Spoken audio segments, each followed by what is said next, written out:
Wait, let me double check to see if the microphone is. Yeah, okay, I'm good. Alright. You ready? Yeah. I'm Austin Lugo. I'm Andrew Harp. This is With Nothing to Say. Let's talk about Throne of Blood. This week, we're talking about Throne of Blood, which is a movie I specifically requested because this week is the last week that my kids are studying Macbeth. Next week is their final. So we've been reading Macbeth for about 6 months now. I would say I am now the foremost expert on Macbeth. I mean, the amount of times I've read Macbeth is just obnoxious. I mean, I know this play forwards and backwards now. And there's a lot of versions of Macbeth out there. And so I was considering which version I wanted to show my kids. And actually, the reason that I wanted to show this version is because when we were in high school, my English teacher actually showed this version when we learned about Macbeth. And this was the first Kurosawa movie that I ever saw. So it's got this weird connection for me. Plus, a lot of the Macbeth versions are rated R, and you can't show rated R movies in a school. So it was Did, already did you end up limited in did you end up place. showing it to them? I did, Okay, good. yes, to mixed reviews, I will Sure, say. yeah.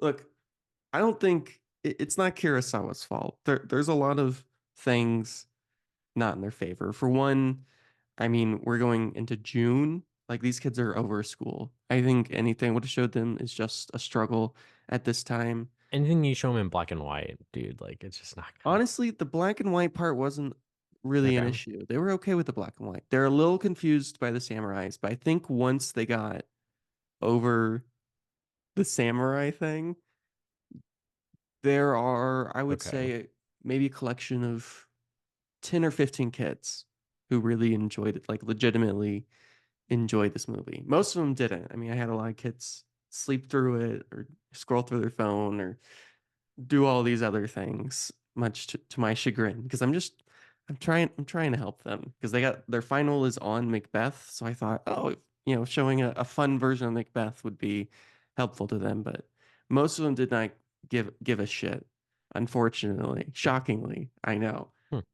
But there were a couple of kids that legitimately enjoyed the film because after the first day, I was like, I'm not gonna finish this movie because none of you guys are watching it. Like, you don't care. You're not worthy of Akira Kurosawa. But there were a couple of kids in each class who are like, I really want to finish this movie. So the verdict is mostly confused. I think that the standout performance for my kids was definitely Lady Macbeth. They fucking love the Lady Macbeth performance in this movie because it's fucking wild, man.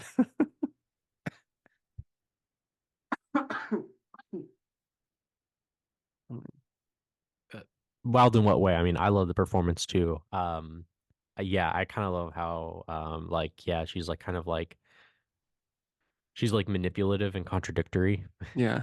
So it's like a very frustrating but a very fun character, I suppose. hmm Have you read Macbeth before? Did you No, read it in high fuck no. school?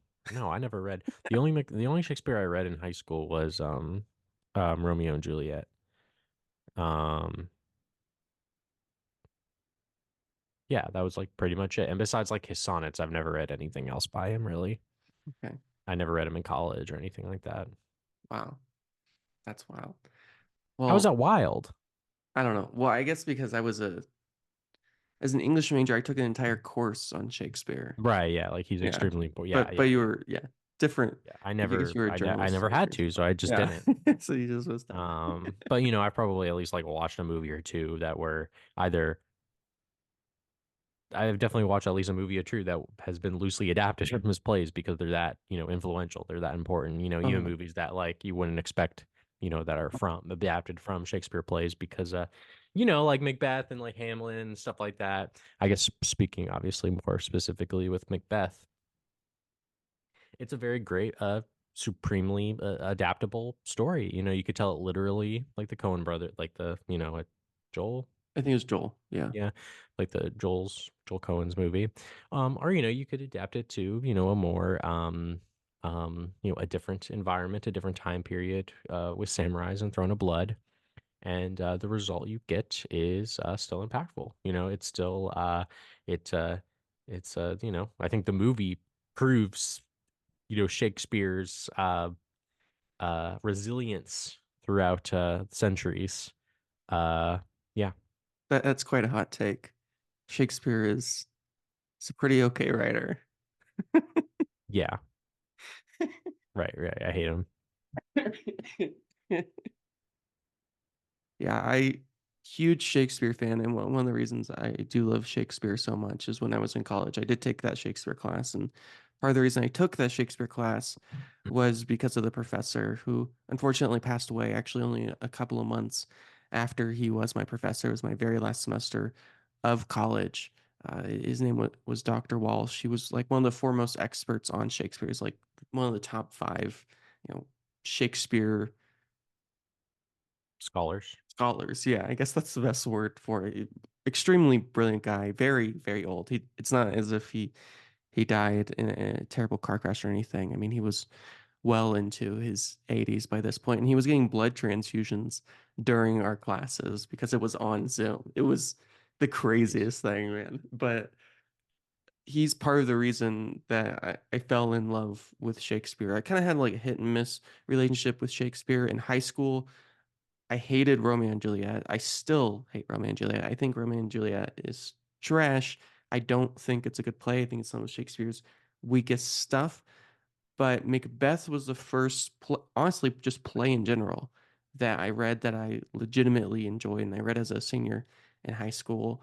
And I still stayed away from Shakespeare even after I read Macbeth because it's a very intimidating thing to do. One of the things that my school does is they do a Shakespeare play every year of high school. So they do Romeo and Juliet their freshman year, Macbeth their sophomore year, their junior year, they do A Midsummer's Night's Dream, and their senior year, they do The Tempest. So my kids, for some reason, get a lot of exposure to Shakespeare in a way that I don't think we necessarily got, or we went to school, which is really interesting because, we went to this pretty uh, scholarly, pretty academically high achieving school. And the school I work at isn't the most academically achieving school, but this is one of the things that they push for, or at least the English department has pushed for, which I'm very glad about. And watching my kids read Macbeth because I made my kids read the original Macbeth. We didn't do that no fear bullshit because I think that kind of ruins the art of the story here, and they really bought into it. I mean, it's just a extremely violent story, and I think Akira Kurosawa. One of the reasons I like his version of it, and the reason I showed his version, along with the other reasons that I already spoke of, was it has this way of depicting violence that isn't necessarily as gory or graphic, which I think one of the exciting or challenging thing of Kurosawa's work. I mean, if you talk about things like Seven Samurai, his work is never very violent. I mean, there's violent moments like that moment at the end of Seven Samurai where he cuts that guy's arm off and just blood just comes spurting out.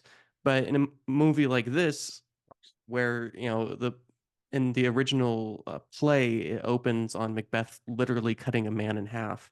He definitely weirdly tones the violence down a bit and kind of pinpoints some There's a other lot of there's a lot moments. of battles in the movies, but it's mostly like so and so they took da da da they da da da. Like there's a lot of like talking about like battles and like the Yeah. war, like the battles that they do back and forth between the different groups. Um, but you don't ever really see any of that. It's probably unimportant. It's probably just to get across the fact that they've done this, they've done that, and then the real drama with Macbeth transpires.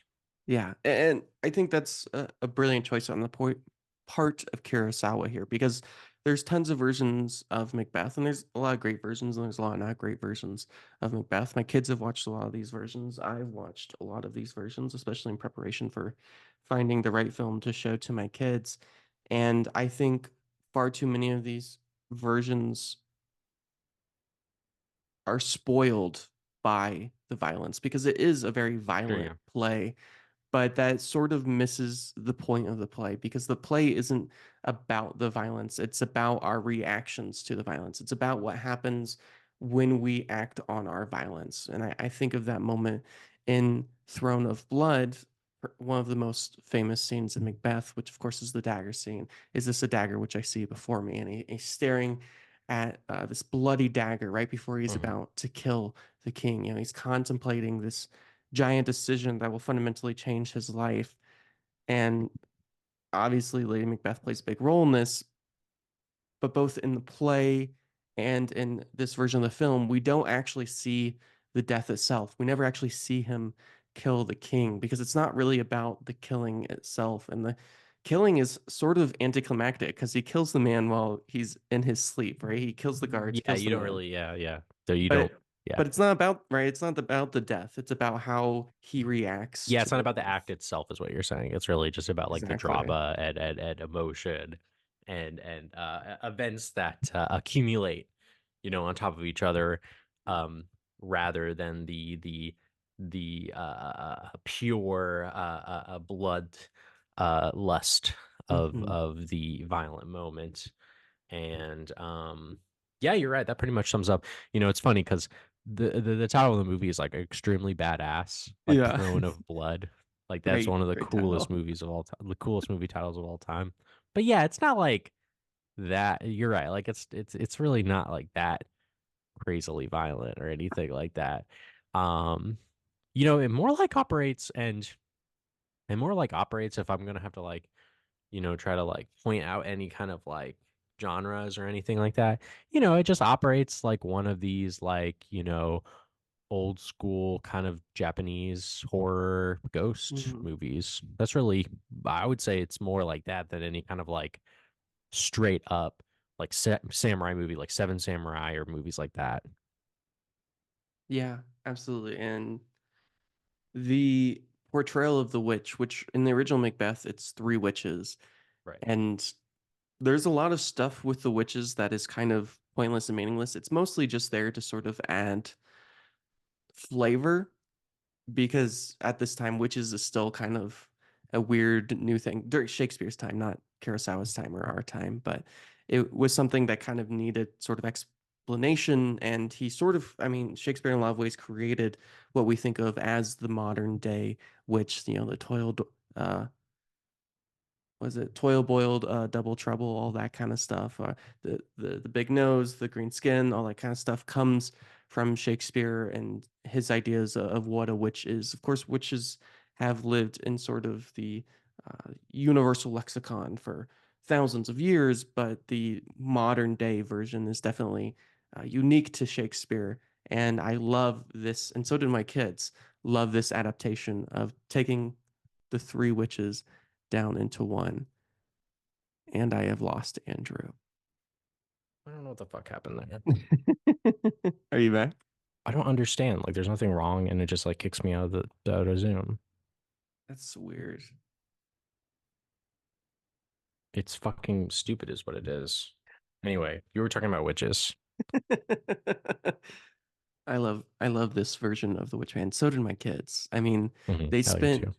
a large portion of this film trying to figure out if the witch was a man or a woman. They were very concerned about the fact that they're referred to as a woman, but I believe the actor who plays the witch is indeed a man. I think the kids looked it up, and I believe it is a male actor who plays the witch. I myself did not look it up, so I Uh, cannot. they're wrong. It's a woman. It's a woman.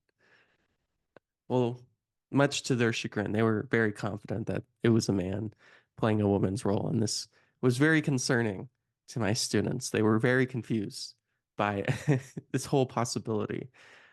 But that witch part is great. I mean, the voice That's that they great. create, like they Yeah, like it's legitimately double creepy. her voice and they have this weird echo thing going on.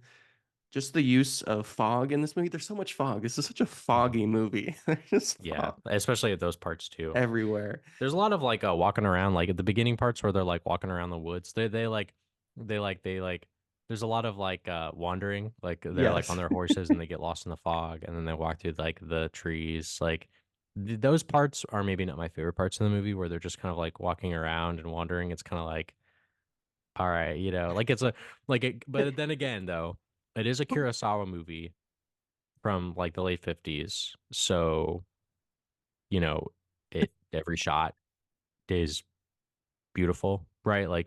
Yeah. Like it's more beautiful than basically any other shot that anyone has ever, tried to make in any movie that has ever been made since. So, again, like that has a lot it has a lot going for it in that way. It certainly does. And there is definitely a lot of just sort of walking around and moments where maybe they get lost a little bit too much. I mean, I get they're creating the idea of the forest being a maze and not Yeah. really knowing where they're going and creating this sense in the viewer that they themselves are lost and can't get a sense of space, which is a really great moment when we come back to the witches later and Macbeth goes back to Hmm. figure out what's going on. Is he going to be killed? Who's going to kill him? All this kind of stuff. Hmm. And Kurosawa plays with film grammar and he plays with our sense of direction by shooting a close up of the witch and then you cut back to uh, Toshihiro Mifune and whenever you cut back to him, behind him is the witch. And so like he's Hmm. constantly turning around.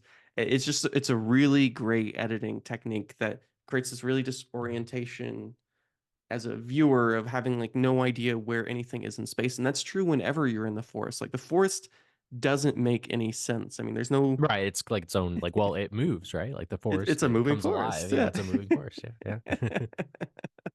Just like the witches predicted. Well, and speaking of the witch, I do really like, and this is more talking about like Shakespeare than uh I guess like the movie, but I do really like the conceit of like this thing of like of I kind of like I really like this that conceit of like a person saying like, all right, I tell the truth, like this will definitely happen to you in the future, right? Mhm. And like knowing about your destiny, like even knowing about your destiny can affect your destiny, and for some reason it still ends up in the same no matter what you do, it's still your destiny is still like realized, right? But maybe not necessarily in the way that you were expecting, right? So I don't know. I really like that conceit. I think it ages really well. Like that idea of like a person coming up to you and saying like, "Look, this is going to happen this way," and then it sort of creates just. I love like starting a story like that where you already kind of like know what the ending is basically. Mhm. Like that's pretty much like you already know the ending, but it's incredible that they're able to, whether it be the movie or I guess the play as well, like they're able to still like keep up like all these interesting events to keep you going. And then of course you have Lady Macbeth. I'm assuming this is the same in the play, but in the movie, at least, she is like, well, we got to do this, this, and this because we know that that's going to happen in the because like the witch said in the prophecy, and then like later on, they're like, well, so and so is like the son of blah blah blah is going to be the new king, and she's like, that's what the prophecy said. And she's like, I don't care what the prophet like she's like completely like you can't have it both like you can't have your cake and eat it too, right? And that's basically the message of the story for me is you can't have your cake and eat it too. Yes, is most certainly a film about fate, and I discuss this a lot with my kids. Is fate real? And a lot of these kids are taking it from their own experiences. Well, I don't think fate is real because we are making our own fate or that sort of thing. And I said, well, maybe that's the case. It's sort of ambiguous here. Is fate something that we create ourselves? Like, is the reason that he kills the king Right. because he's He told knows. Yeah. that he's going to be Right. king? Or was he Hmm. always going to kill the king no matter what? And Yeah. this was merely arbitrary, and you can't really tell. It seems like the only way for this to happen is for the witches to tell them. But maybe Right. the witches telling him is also part of his fate. It's also part of his destiny. It's something that can't be Would he controlled. have made the same decisions had he not known his fate? Exactly. Yeah. But now that he knows it, it's probably not a good idea for us to know what our fates are. I mean, I think that's fair to say. That would suck. Yeah, and they do cut a couple of things out here, which I find really interesting. One of the things that they cut out, of course, they turned the three witches into one, so they shortened that bit quite a bit. A lot of the witches, there's a lot more witch stuff in the play than there is in the film. And one of the interesting things that they cut is there's this fourth witch, which is kind of like their leader.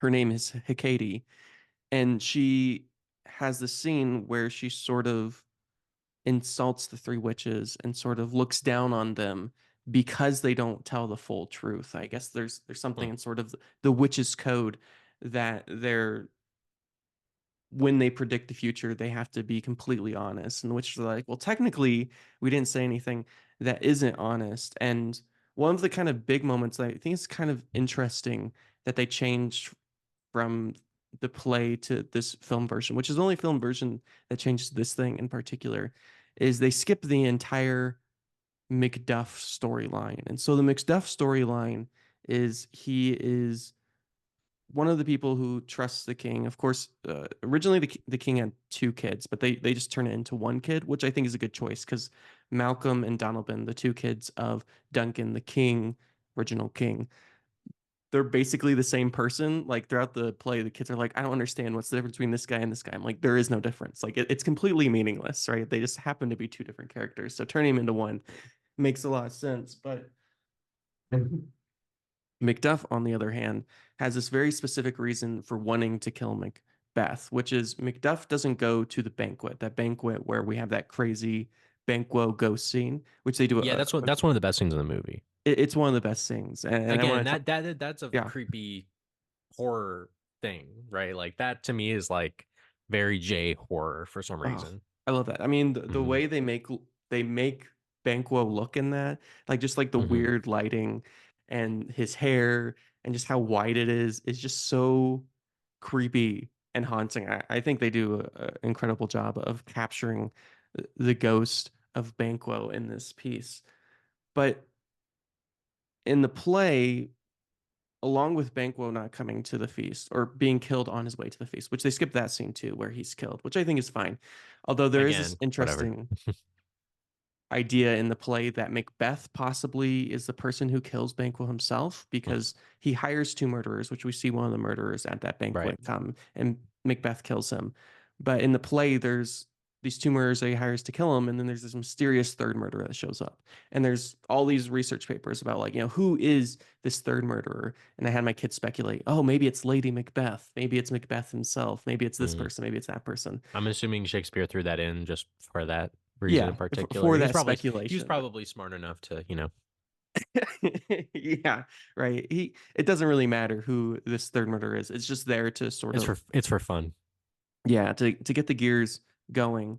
But one of the other people that didn't show up to the banquet was Macduff. And so the reason Macduff didn't go to the banquet is because Macduff immediately believes that Macbeth had killed the king. None of the other people in the original play ever believe that until the end. Like they have no idea what's going on. They're kind of just these ignorant masses, as it were. But Macduff does know. And so Macbeth's plan is that he's going to go to Macduff's castle and just murder everybody, like all of his friends, his family, his wife, his kid.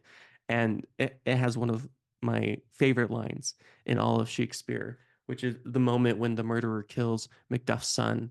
The son says, Mother, they have killed me. And he falls dead at that moment, which Right. is an unfortunate thing to cut. But Right. That's not in the movie at all. the reason why the Macduff storyline is important is because in the play, when he goes back to the witches the second time, instead of telling him that he won't lose any battle until the trees move, which is one of the things, they tell him three things.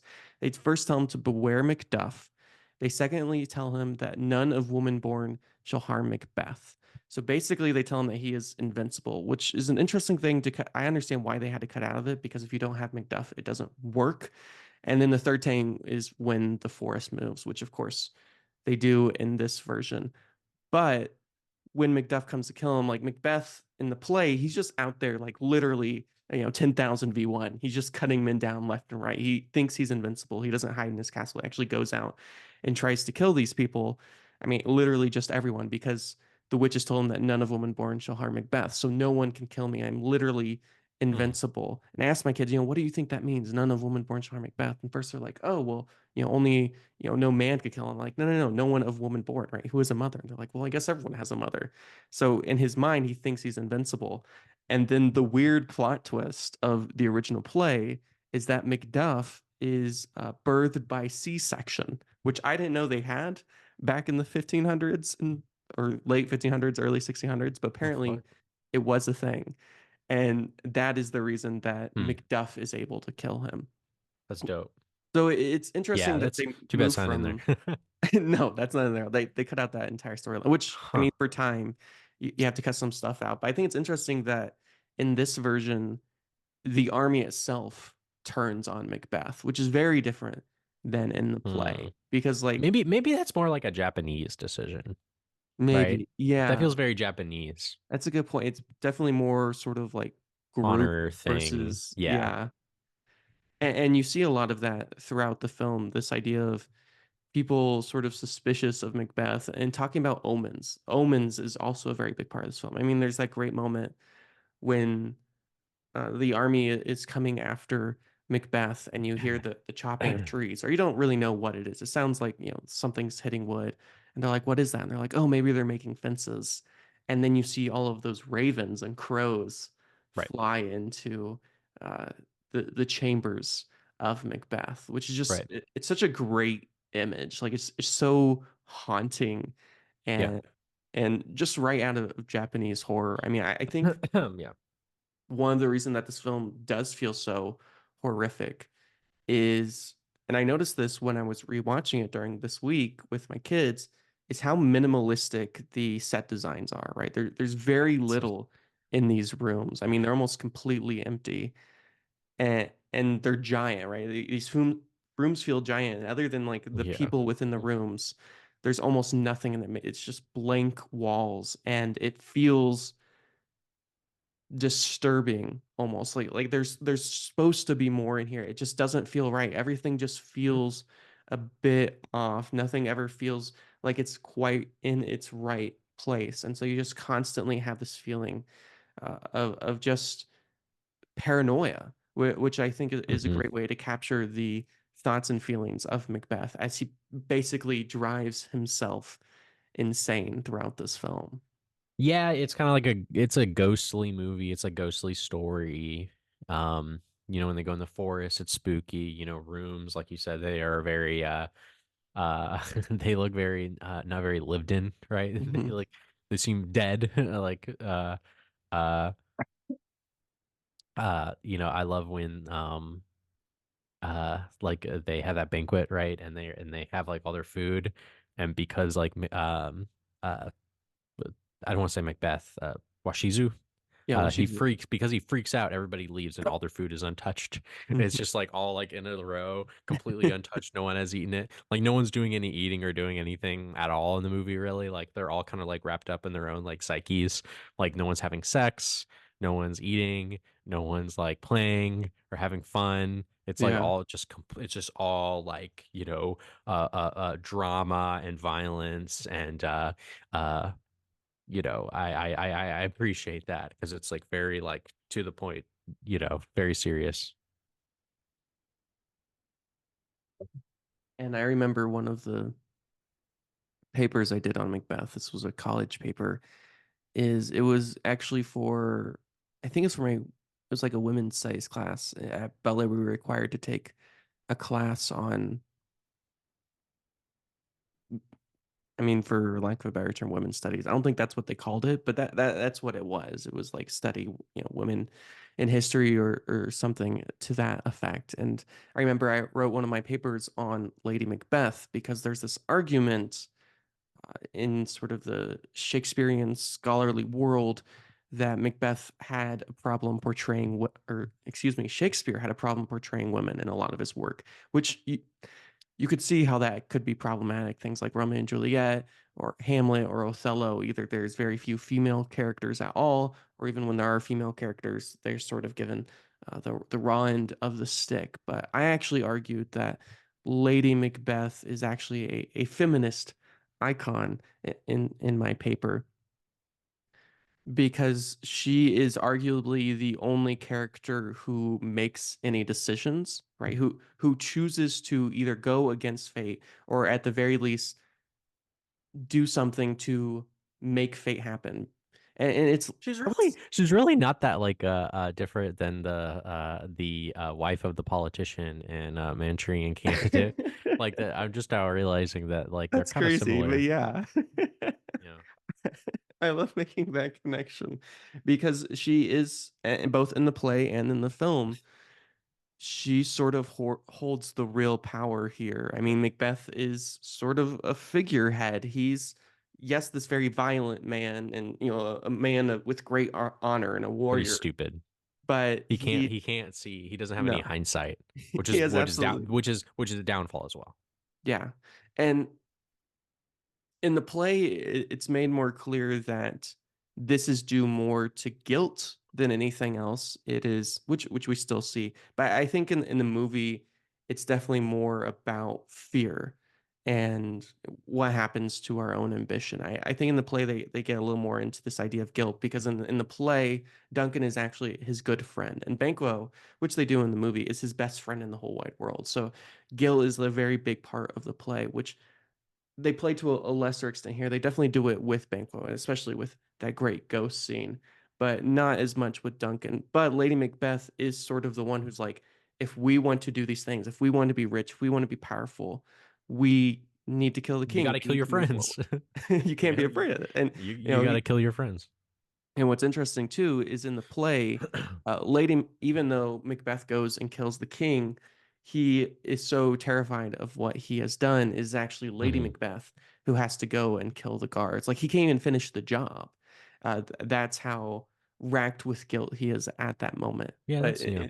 in this version, which I love, is they run out there, they say murderer, murderer, blah blah No. blah, and one of the guards is like clearly still alive, and he fucking just stabs him, like just right there.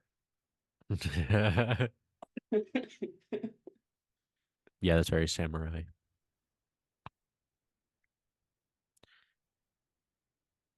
Yeah. Yeah. Yeah, and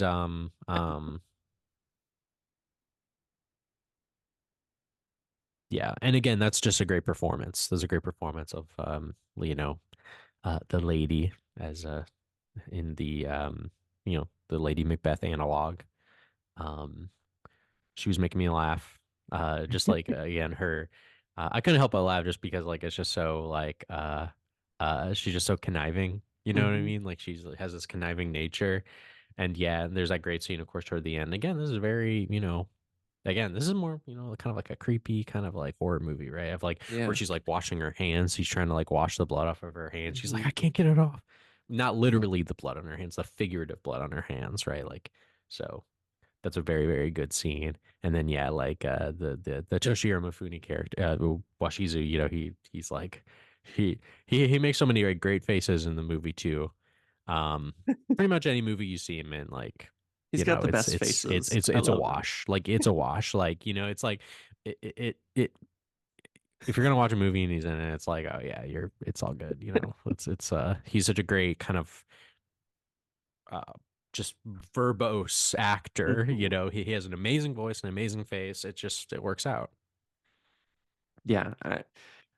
I mean, there's nothing that he's in that isn't incredible, but it is great to see him in a film like this where they kind of give him the leeway to be as because he's definitely a very physical actor, and so to give that very big physical performance, and that is one of my favorite versions of that scene where Lady Macbeth is washing her hands of the blood because she herself has become racked with guilt. And the stillborn child thing, that is definitely unique to the film, which is a great Oh, addition interesting. Hmm. because in the original play, she's sterile, so she can't have kids. Hmm. And interesting enough, the reason that she kills herself in the play is she commits suicide. She is so racked with guilt in the play that she commits suicide. Where in this version, she has a stillborn baby, and I think herself dies from like I think she dies in childbirth, if I'm not wrong. I believe that that's what happens to her. But yeah, I like the addition of him sort of killing Banquo for a different reason Hmm. than in the original play. The original reason why he kills Banquo is because Banquo, which they kind of get, is Banquo suspicious of Macbeth. He thinks that Macbeth did it, and Lady Macbeth basically talks him into being like, well, it's just a matter of time. And the real reason is he's trying to kill the son. And of course, you have the great moment where great chase scene. Macbeth is chasing after the son of the king, the son of Duncan, and they're all riding towards the main castle where Banquo's at because they're going to tell Banquo like, "Hey, Macbeth did it. We know he did it, and you need to do it." And Macbeth, right? He tries to go after him. He chases after him, but of course, Banquo or not Banquo, the son's king, Malcolm or Donalbain gets the castle first. And right, he yells it out. He's like, Macbeth killed the king, blah blah blah. Yeah. And there's like that long moment before anything happens. You're like, oh shit, what's gonna happen? And then you see the arrows, and it's clear that, or it's really, I don't know if it is clear. Maybe it's perhaps like sort of in this limbo space where you don't really know how Banquo feels if he really believes him, because after that, right, you're like, oh, he must believe Macbeth, and then the gates open, right? Macbeth walks up because he has to bring the dead body of uh, the king Duncan, and you have that moment where Macbeth and Banquo are sitting on their horses and they look at each other, and there's just like this contempt in Banquo, like he kind of knows what Macbeth has done. Hmm. But maybe Bink was also kind of playing on his own front because he thinks that his kid Hmm. is going to be king. So maybe he's trying to look around it, which Yeah. is an addition in the film that part isn't in the book, and I think is a great addition to the film because it just creates this added stake of Hmm. what Banquo knows. And weirdly enough, he still recommends Macbeth to be king because it's almost as if Yeah. Banquo is defeated. Like he feels like fate cannot be beaten. Like this is destiny and there's nothing I can do. So why would I try to go against it? Like I have to Hmm. go with it. Yeah, maybe there's like a little bit more, I guess, like conversation about like kind of like the concept of I guess there's a lot of like conversation about like faith and destiny in the movie, right? Like a little Mhm. bit, or at least like a recognition of it. Which is also very interesting, right? Because like again, this is also influencing their faith and their destiny. Yeah, it's a very circular film, not only in the way they talk about fate and destiny, but even just looking at the images. I mean, there's this really interesting thing that they do where we sort of start in the fog here. And fog is also a big motif of this film, the idea of trying to see through the haze, right? Trying to see into your future and the fact that the future that the witches tell you, which of course the witch is right. Uh, they my kids ask, why is she spinning that big wheel? And I'm like, oh, Yeah. that's twine, right? That Yeah. is just like the three fates of Greek mythology, who right are creating twine, and twine represents time itself, right? It's this thing that is always being created but has a finite end to each and every one of them, right? There's one fate that cuts the twine, one fate that measures the twine, and one fate that makes the twine. And here we have the witch doing the same thing, this idea Yeah. of creating fate, but the fate that they tell you, just like the fog, even though there is something past the fog, right? You can kind of see into the fog. uh, it's sort of an illusion, right? It's not exactly how it looks. Everything's just a little bit foggy. You can never exactly see into the future. Even though he knows that he's going to be king, he doesn't really know how it's going to go about. He doesn't understand why Banquo's kid is going to be king. And of course, Macbeth's original solution in the film, not the play, is that he's going to make Banquo's son the king, which makes sense because he's like, I'm just following the prophecy. Like, this Yeah. is what they said, which is why they add that whole part about Lady Macbeth having a kid, is because of him wanting to make Banquo's son the king. In the play, he's much more obsessed with Fleance, Banquo's kid, than he is in the film because he's terrified, right? He's terrified of not having an heir and he doesn't know what to do, but all he knows is that he needs to kill these people. And of course, he hires the murderer here in this film, and when the murderer tells him that they didn't kill Fleance, he immediately just like again right there, which is interesting. These are like the only moments of violence in Yeah. the film are the moments when he stabs the guard and when he stabs the murderer. Like there's never, even though they talk about a lot of battles and Macbeth being this great warrior and the samurai and all these different things, we never actually see him in a heroic light, which I think is really intriguing. Like Macbeth is never, his fights are never captured in a heroic way. Violence itself is never heroic in this film. Hmm. Yeah. Yeah. He, for the most part, he doesn't really look heroic, at least to us. He looks Yeah. more sad and pathetic, especially by the end of the film. He most certainly does. And this is probably, I've seen a lot of versions of Macbeth, and I've read Macbeth quite a few times. I mean, hell, in the last 6 months, I've read like, a dozen times the same goddamn play. And I think the Akira Kurosawa ending is one of my favorites because they sort of just So good. let Tasahiro Mifune just kind of go all out. I mean, just go completely Hmm. insane. He sees the forest moving because, of course, He's like, how is this possible? how is this possible? This can't happen. And and you have that great final scene, which I will say, most of my kids they weren't interested in a lot of this movie, but they do love this final scene with the It's arrows. crazy with the arrows. Like it really looks like I'm pretty I, sure they're actually shooting like actual arrows, like they in have to. Mifune. Like I kept trying. I I think I'm watched pretty that scene sure like they four are. times.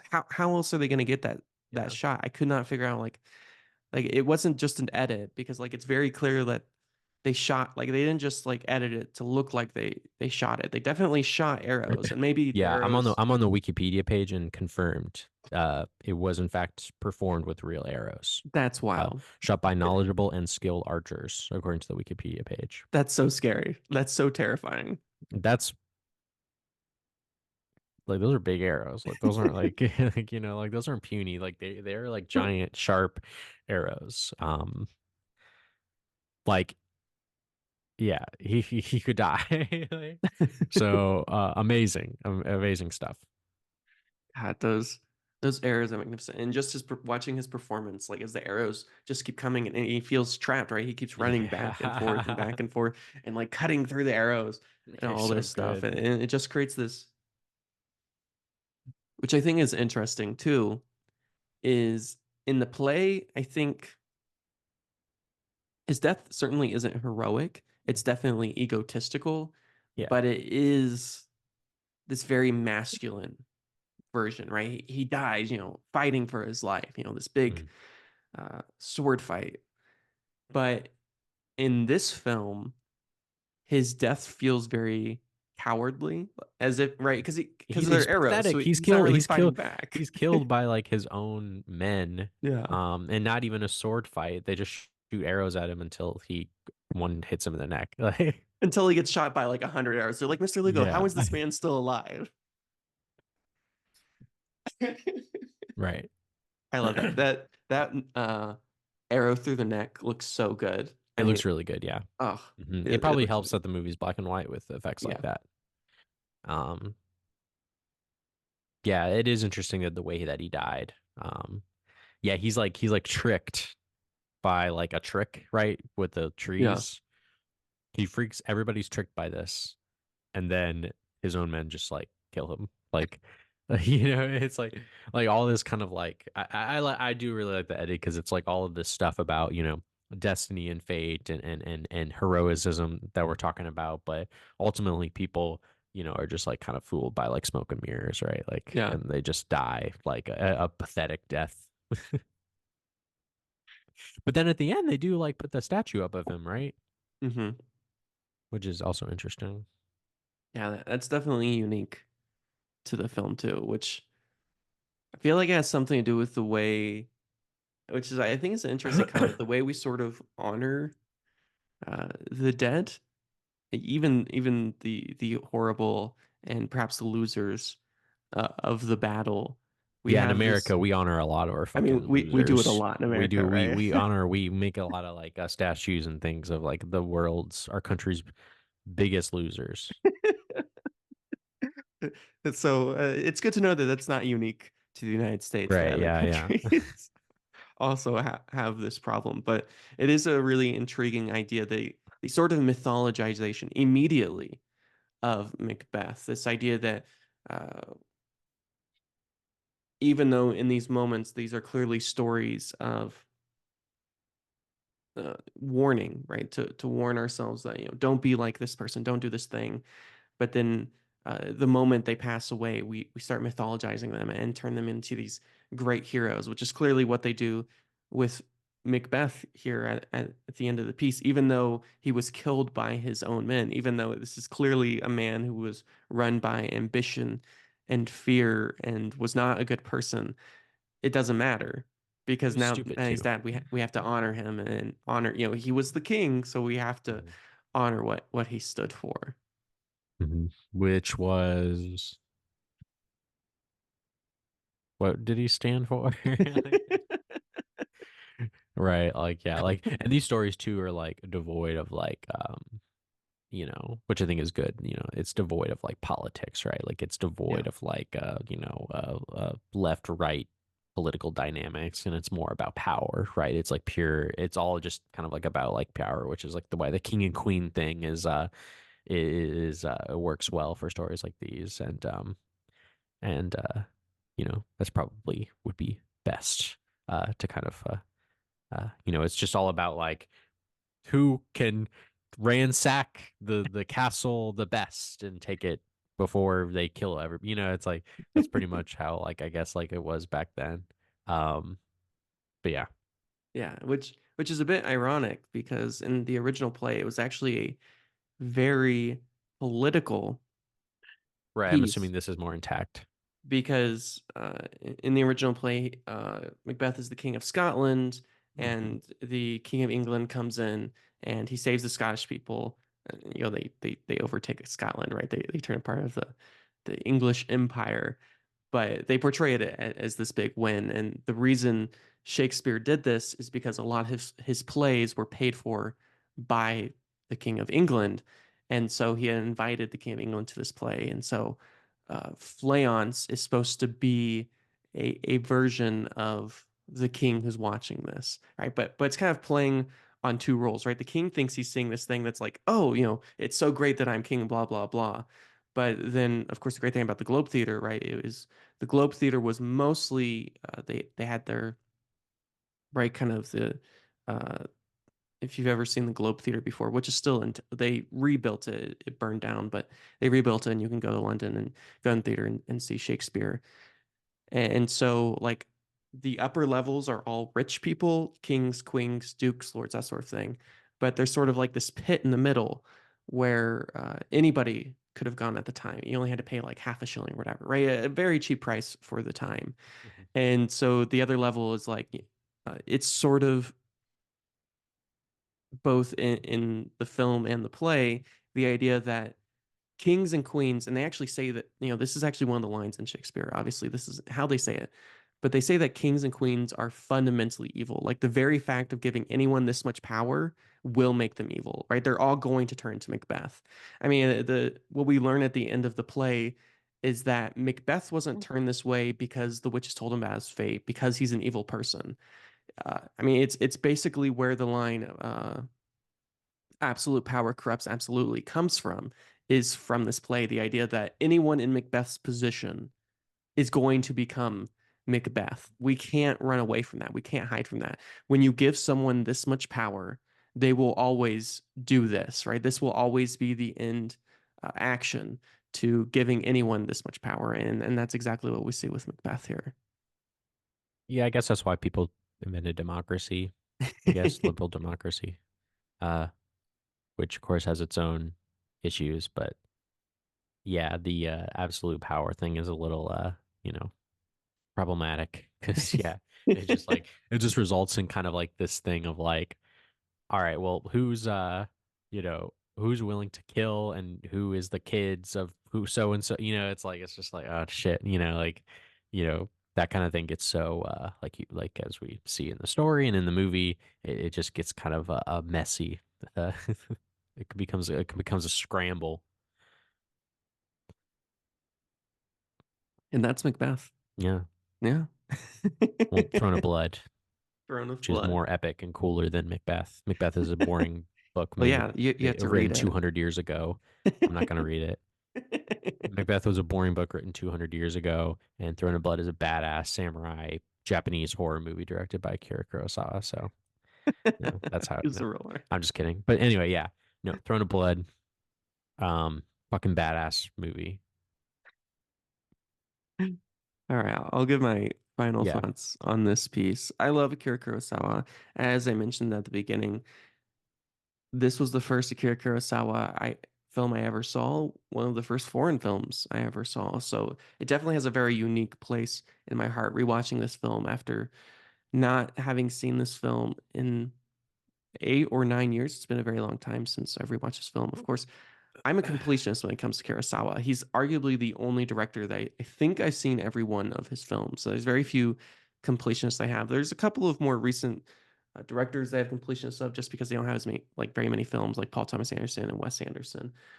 But Kurosawa, he has so many fucking films. I mean, he's got like 40 plus films. So it took a very long time to watch all of his films. And so coming back to this after knowing Kurosawa so well now and having seen so much of his work and having lived and breathed Kurosawa for so long. I mean, I watched all of his films back to back. So there was like 3 months where all I did was watch Akira Kurosawa films, which is a crazy experience to have and a bit overwhelming. But coming back to sort of I mean, pre Seven Samurai. So I wouldn't say we're at peak Kurosawa yet, but we're definitely well on our way to peak Kurosawa here.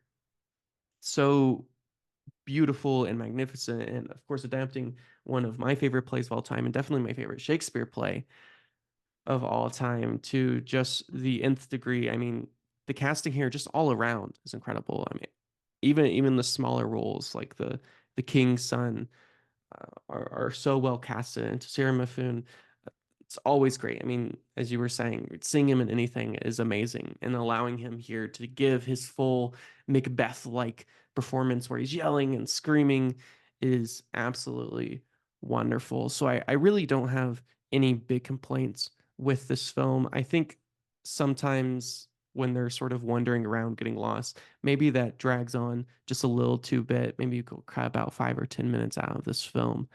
But really, otherwise, I don't have any complaints. I would like to see the addition of the Macduff stuff, but then that kind of ruins the ending. That changes the ending. That has a lot to do with sort of, I guess, the way they saw the world at the time, the idea of unity and fighting as a group versus the individual. So I understand why they made that adaptation.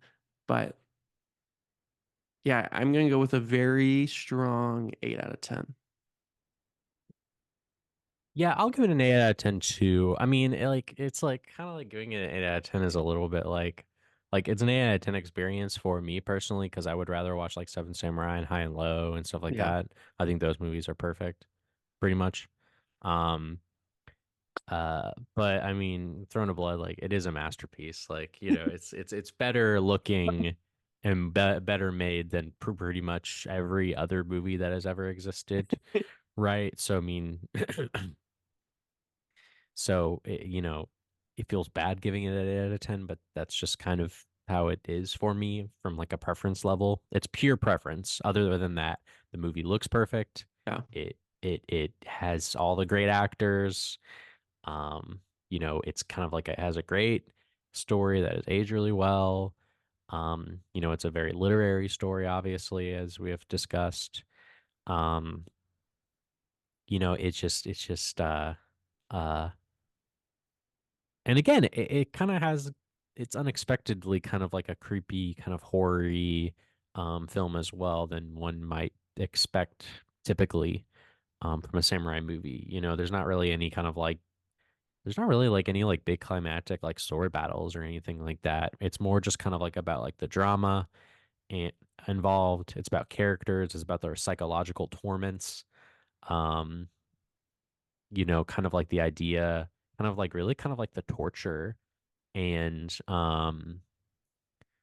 how I guess how torturous it would be to know your destiny, right? And to be kind of like like kind of be held hostage by it is very interesting and played really well here. So yeah, 8 out of 10. Wow. Well, thank you all for listening. You can find everything I do at Austin Lugo. I'm on Letterboxd at Retro Ranger, RETR0 Ranger. And you can find this podcast wherever your podcast is. So find us on Instagram, TikTok, and YouTube at With Nothing to Say. And thank you